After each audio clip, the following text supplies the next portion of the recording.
What's up, guys? Jay here. So this video evolved pretty heavily from my initial idea for it to the final video you're about to watch.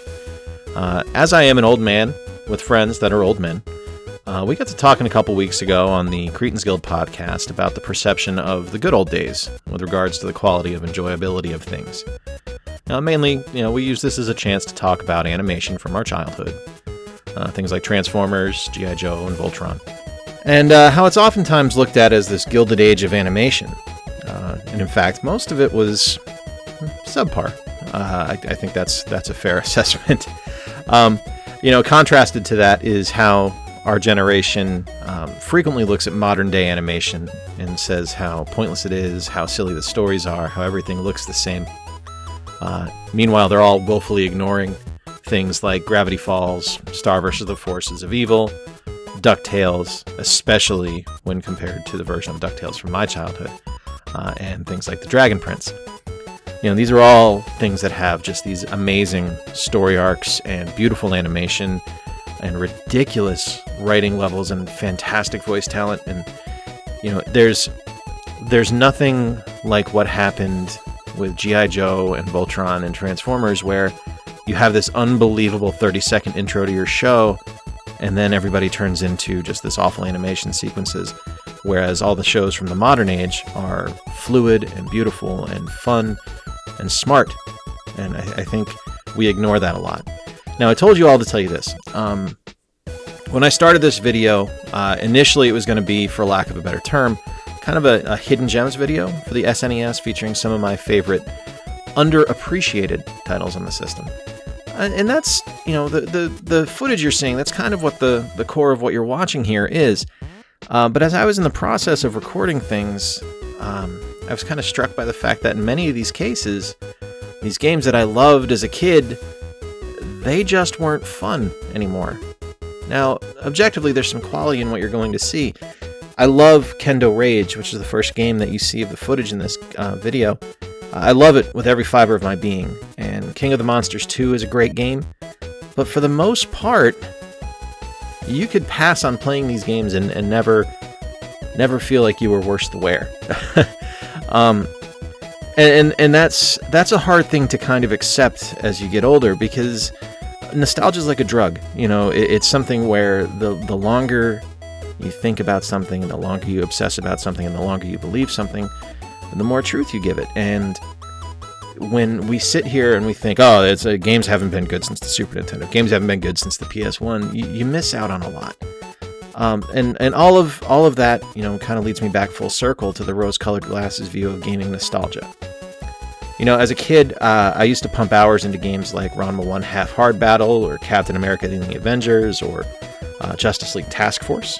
And as an adult, those games have aged like mayonnaise on the dashboard of an 86 El Camino in the Florida sun for a week. It's not to say all retro games have aged poorly, and that's just far from it. Old Nintendo games are quality. Sega first-party games are quality. Then there's a bunch of third-party stuff, too, that was excellent. Biker Mice from Mars is just phenomenal. Knights of the Round and Saturday Night Slam Masters are beat-em-up par excellence. And you really can't go wrong with the incredible simplicity and effectiveness of Baseball Simulator 1000. I mean, we're at a point now, just looking at Baseball Simulator 1000, where the changes that game made and the changes that game introduced into how to play baseball as a video game are still used in games like MLB The Show. There's an entire retro mode that is basically Baseball Simulator 1000, and it's fantastic. It's wonderful. I'm also not too proud to admit that I find myself enjoying games like The Death and Return of Superman, far more as an adult than I ever did as a kid. And I don't know if that's just because I'm worse at playing video games now or what, but I look at that game now and it looks so much better than I remember it looking as a kid, and it plays pretty well.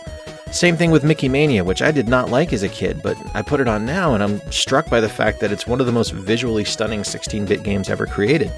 That Steamboat Willie level is just amazing. Eventually I'll get back to talking about underappreciated SNES titles, and you'll probably see a lot of this footage used again, and that's fine. And I'm also going to do stuff on the Genesis and the Neo Geo Pocket Color and the Game Boy Advance and the PS1 and all these other old retro systems that I love. But today, let's appreciate the here and now and not lose sight of how good things are. Independent developers are truly in their golden age, and in many cases at the start of the golden age, and we're riding a wave of amazing independent games that are just so good and so much fun and can be had for pennies on the dollar in many cases. There is so much good stuff on Steam and in the eShop and on the Sony store and in the Microsoft store that are just phenomenal games. Major AAA developers are making incredible experiences and have turned major releases of games into events rather than just what it was when I was a kid, Tuesday. Hell, I'm hopeful personally that single-player games are starting to make a comeback. Slowly, I'll grant you. But with games like Jedi Fallen Order and Breath of the Wild's sequel on the horizon, I think we're at the point now where single-player experiences are valued again. When you're moving millions of copies of a Star Wars game with characters no one has ever heard of just because the experience is solid, developers and publishers are going to notice that. Now, this really isn't meant as a takedown of retro gaming. It's kind of just a reflective old man looking at how back in the good old days we thought we had it all. These unbelievable experiences of games like Chrono Trigger and Final Fantasy VI, and they're still great games. I don't want to take anything away from that, but when I compare my time playing games like that with stuff like Breath of the Wild or Fire Emblem Three Houses or Uncharted 4 or Spider-Man from our current generation, I'm struck that in 20 years, when I've reached my 60s, I'm going to be looking back at how much fun I had playing my PS4 and Switch, and how those games I just mentioned were the peak of gaming. Nostalgia's a hell of a thing, and it's good to keep your eyes open to fresh experiences while still loving the things you treasured from your past. Talk to you guys soon.